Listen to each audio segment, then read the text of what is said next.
God who loves me so much, and we come before God's presence, and God's saying, come on, give me that. Be honest. Tell me the truth. And we're like, I can't do it, God. And we try and hide it. We try and twist it. We try and cover it up. We try and excuse it. We try and rationalize it.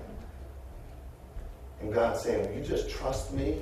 I know it's scary. I know it's going to make you look bad. It's going to expose you. It's going to hurt you. It's going to lead to consequences, possibly. It's going to lead to awkwardness. It's going to lead to some weird times. But again, if you would just be honest, what I got for you back here is grace and love and forgiveness. And David finally, after a year of doing this dance, David finally says, God, this is the truth. And God's like, finally, I knew it anyway. And God says, here's what I'm going to do for you. I'm going to forgive you. And that's what God's going to do for us. And I know it's hard, because I know if you're sitting here this morning and there's a sin that's weighing on your mind and nobody knows about it, you're hiding it, and you're trying to cover it up, you're trying to excuse it, and you're scared to death right now. God's saying, if you just be honest with me right now, if you're just honest about it, he goes, I'm not going to shame you. I'm not going to make you stand in the corner. I'm not going to embarrass you. He goes, here's what I'm going to do. I'm going to forgive you. I'm going to forgive you. I'm going to wipe you clean. Because that's who our God is. Amen? We've got to tell the truth about our sin. Tell the truth about our sin, because that's what sets us free. Here's the second thing. If we're going to experience the freedom of the truth in our lives from God, we've got to be honest. We've got to tell the truth about our sin. But we also got to tell the truth about our lives.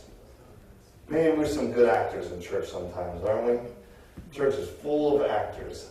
Matthew chapter 23, verses 27 and 28. Jesus didn't play like this. He did not like the whole lying about who you are and how you're actually living, dressing up all nice and making it look one way when really you're far from God, but you look like you're close to God. You're carrying a big old Bible. Lord knows you haven't cracked it open in 2.5 years, but you're carrying it, and nobody else knows it. God says, I don't like that. In fact, here's how Jesus speaks about this in Matthew chapter 23, verse 27, 28. He says, woe to you, scribes and Pharisees, hypocrites!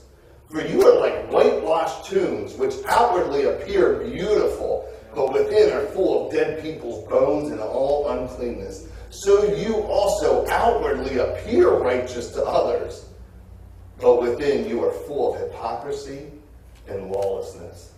Jesus says, listen, in fact, Jesus is pretty cool. Jesus is actually the first person to ever use the word, the Greek word for hypocrite. It was the word hypocritus, which was basically a word that meant an actor. You meant the actor on stage and wearing a mask. And the reason why they did that was because they didn't have tons of actors, right?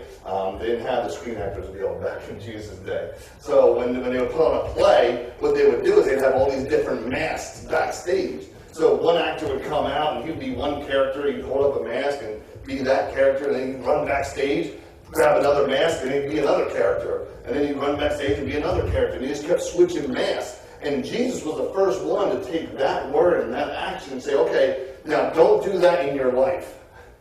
Don't be someone who's constantly wearing masks. He says, be who you are and be it everywhere, whether you're in church or whether you're outside church. I mean, so let's be honest. Number one reason people give us why they don't come to church, because they're like, yeah, I know people in church. And on Sunday, they look like y'all, but on Friday, they didn't look like y'all. And he said, God said, don't play that game. He says, look, be who you are. Be who you are in church, the same as you are outside church. That doesn't mean bring that Friday night clubbing into here. Right? Ideally, we'll bring in here out the Friday, right? That's a big difference. But Jesus said, that's who you got to be. You got to be a whole person. In fact, it's the idea of being authentic, a life of integrity. In fact, the word integrity is an interesting word. It comes from the root word integer, which is a mathematical term, which meant any whole number. Any number that's not a fraction. So what integrity really means is be a whole person. Like don't be a half a person on Sunday and another half a person on Friday. He says, be who you are. Be a whole person no matter where you're at. It's integrity. And God says that's how we need to be. We need to stop acting like we love God. We need to stop putting on this show that we're this person or that. And when in reality,